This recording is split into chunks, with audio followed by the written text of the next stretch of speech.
Punisher Season 2 just came out yesterday. Yes, I'm insane. I already watched the entire thing. I am master of binge watching. Because that's the thing about having a dual monitor setup. For those who see there, my 2 monitors on that computer. I have 2 computers, both have 2 monitors. So I had it on my secondary monitor, just watch the whole thing. So let me say 2 things about this show right out of the gate. First off, it is not woke. At all. Thank God. This is the part where everybody repeats after me. Micah was right. Micah was right.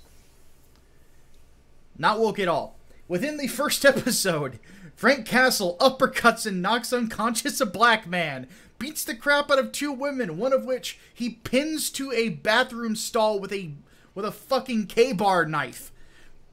He kills people of several different ethnic backgrounds.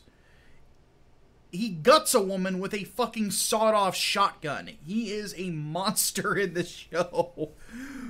But... Hashtag toxic masculinity. Yeah. But here's the thing.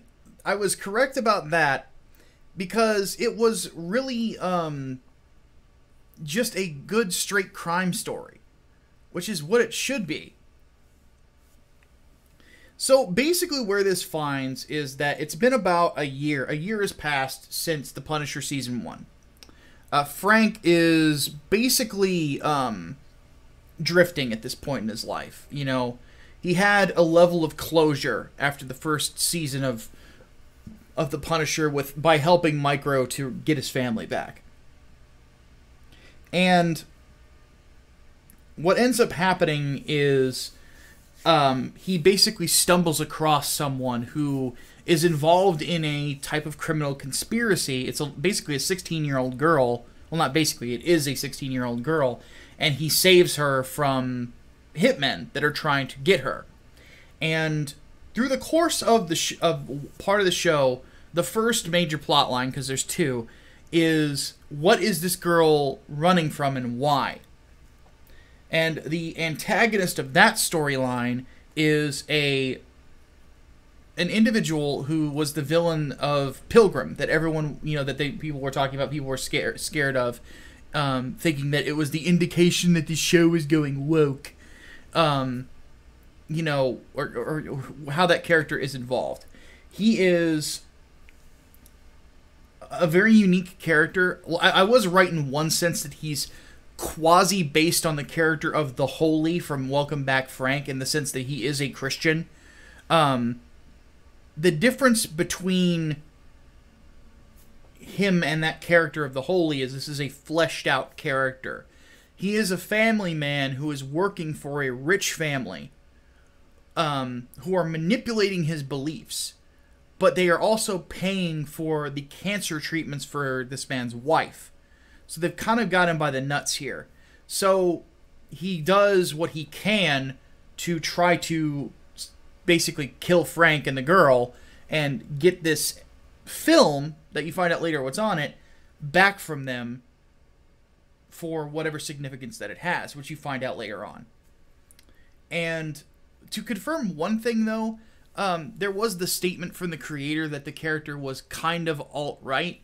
Well, what the truth of the matter is he was a former hitman for the Aryan Brotherhood, and then converted to Christianity, and then found a wife and had 2 kids, and now is being used as a hitman for this group.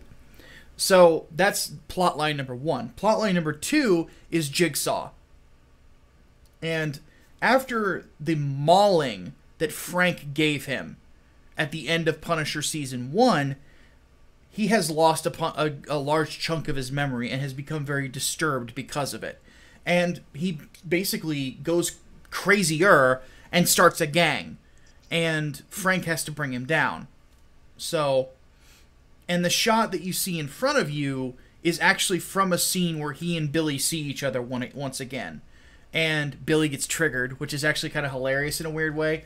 But ends up being a great foil in a lot of senses to Frank, and sort of like that sort of mirror opposite that the MCU likes to do. So it definitely has that kind of a character, and it's really interesting to see. And just to address the chat, no, actually the Christian villain is not a Nazi. He does not have those beliefs anymore. He abandons them, and he is blatantly honest about the fact that he does not believe it anymore. That he is a changed man. And here's the crazy thing about him: he's very sympathetic, and the creator clearly wants you to sympathize with this character, which I have a feeling is going to get them a lot of flack in the press, because he ends up being a good man at the end of it. Like, you legitimately see he has reformed. He's not the same man he used to be. And he gets a happy ending, which was really cool. So, all in all, the big highlights of the show, obviously the writing is still solid. The characterization's really good. There was a point where I kind of thought that the teenage girl was starting to become a little bit of a Mary Sue, but you kind of see she's in over her head later on, and it kind of goes in a different direction. What else is there? I can't really think of much else to say about it without spoiling stuff. Basically, what I would just say is that it's definitely enjoyable. It's a good send-off, I think, for the character, because as we know, Netflix is canceling these Netflix series one by one, and yeah, it's John Bernthal is great as this character of Frank Castle. He's the most intense version of the Punisher for sure. I'm hoping that they will continue to do something with John Bernthal and this character in the future. Maybe a film. Maybe bringing or shopping the show to a different network. I don't know. But I would hope that they would consider it, because this really is a great show. It probably is not the best MCU oriented show that was on Netflix, but it's definitely the second best if you're putting it behind Daredevil. So, yeah, I recommend it wholeheartedly. It really is really, really good.